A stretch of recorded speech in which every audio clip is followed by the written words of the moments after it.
हम एक से बढ़कर एक डरावनी और खौफनाक कहानियां प्रकाशित करते हैं। पेश है इसी कड़ी में वो कौन थी हॉरर स्टोरीज इन हिंदी। आशा है ये आपको पसंद आएगी। हेलो फ्रेंड्स, शुरू करते हैं। खूनी हवेली। संजीव अहमदाबाद में रहकर अपनी पढ़ाई कर रहा था। वो जिस इंस्टीट्यूट में पढ़ता था, उसी इंस्टीट्यूट में पढ़ने वाली लड़की, जिसका नाम श्वेता था, वो बहुत सुंदर थी और सुशील भी थी। बिना मेकअप के वो परी की तरह लगती थी। उसकी सुंदरता पूरे इंस्टीट्यूट में प्रचलित थी। लेकिन श्वेता किसी के तरफ ध्यान नहीं देती थी। वो सिर्फ अपने पढ़ाई से मतलब रखती थी। संजीव ने काफी कोशिश की श्वेता से उसकी दोस्ती हो जाए, लेकिन श्वेता थी कि उसे अपने पास नहीं आने देते थे। वो संजीव ही नहीं, किसी को भी अपने पास नहीं आने देती थी। देखते देखते समय बीतता चला गया और पढ़ाई खत्म हो गई। सभी अपने अपने रास्ते की तरफ बढ़ गए। संजीव ने सरकारी जॉब का फॉर्म भरा था और उसे जॉब मिल गई। अब उसकी शादी की बात उसके घर वाले करने लगे, लेकिन उसके दिल में तो श्वेता बसी हुई थी। जॉब होने के बाद वो श्वेता के घर का पता करने लगा, लेकिन श्वेता के घर का पता नहीं चला। संजीव को जॉब शहर से दूर एक गांव में हुआ, जिसका नाम दरियापुर था। गांव की जनसंख्या ज्यादा नहीं थी, इसलिए सभी एक दूसरे को जानते थे। संजीव नया नया आया था और उसे रहने की व्यवस्था भी नहीं थी, इसलिए वो गांव से थोड़ी दूर पर बसे शहर में रहता था, जब तक कि उसे गांव में रहने का कोई व्यवस्था ना हो जाए। कुछ दिनों तक ऐसे ही चलता रहा। फिर संजीव की जान पहचान गांव वालों से होने लगी। वही के मुखिया ने अपने यहाँ ठहरने का व्यवस्था कर दिया। कुछ दिन संजीव तो वहां रहा, लेकिन परिवार के साथ वो रह नहीं पा रहा था। तभी उसे पुरानी हवेली दिखी, जो गांव से कुछ दूरी पर जर्जर हालत में थी। गांव के लोगों ने बताया कि ये हवेली बरसों पहले आग लगने से जल गई थी, और इसमें हवेली में रहने वाले जल गए भी गए, जिससे उन सबों की मौत हो गई थी। इसलिए उस हवेली में कोई नहीं जाता है।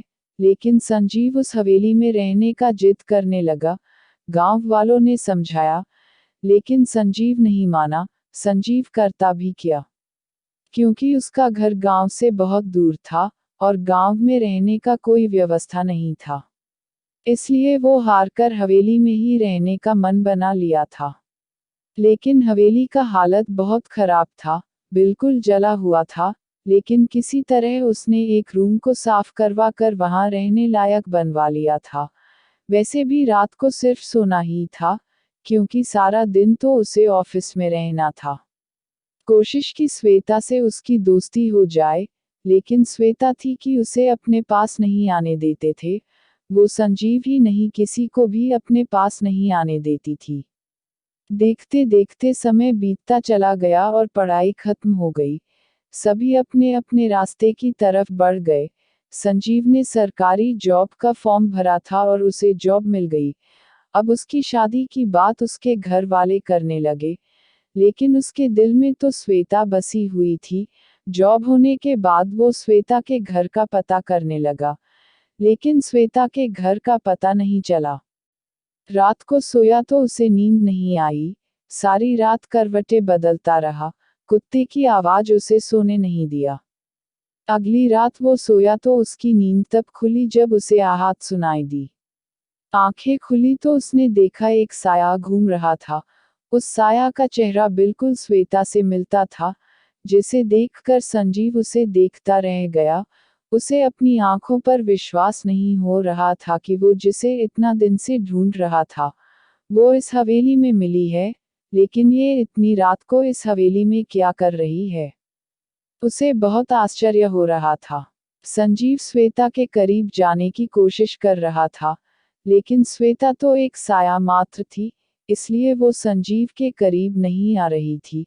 संजीव रात भर कोशिश करता रहा, लेकिन श्वेता फिर दिखाई नहीं दी। अगली रात फिर संजीव को श्वेता नजर आई और उसने श्वेता को रुकने का इशारा किया, लेकिन श्वेता नहीं मानी और वो जाने लगी। लेकिन संजीव ने काफी निवेदन किया तो वो साया रुक गई और संजीव ने कहा तुम श्वेता हो।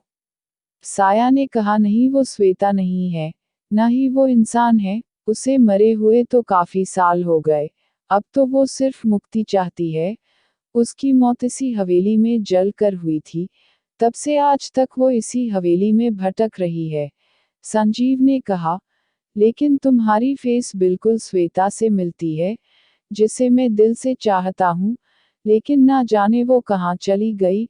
साया ने बताया कि श्वेता दिल्ली में है और वो वहाँ किसी और से प्यार करती है। ये सुनकर संजीव की आंखें भर आई। साया ने कहा, तुम चाहो तो मुझे मुक्ति दिला सकते हो? संजीव ने पूछा वो कैसे? इस पर साया ने कहा, हवेली में जिसने आग लगाकर मेरी हत्या की थी उसके बारे में तुम्हें इस दुनिया के बारे में बताना होगा। संजीव ने कहा मैं उसका पर्दाफाश कैसे करूंगा? साया ने उसका तरकीब बताया, और तरकीब के जरिए संजीव ने उसकी मौत का वजह पूरी दुनिया को बताया। बदले में साया से अपने प्यार को मिलवाने को बोला। साया ने हामी भर दी। साया श्वेता के शरीर के अंदर चली गई और उसके दिल और दिमाग पर काबू कर लिया। अब वो वही करती थी जो साया करवाती थी, जिसकी वजह से श्वेता संजीव से प्यार करने लगी थी और श्वेता ने संजीव से शादी कर ली। शादी के बाद साया ने उसके शरीर को छोड़ दिया और संजीव को श्वेता मिल गई। आशा है कि ये डरावनी कहानी हॉरर स्टोरीज इन हिंदी आपकी पसंद आई।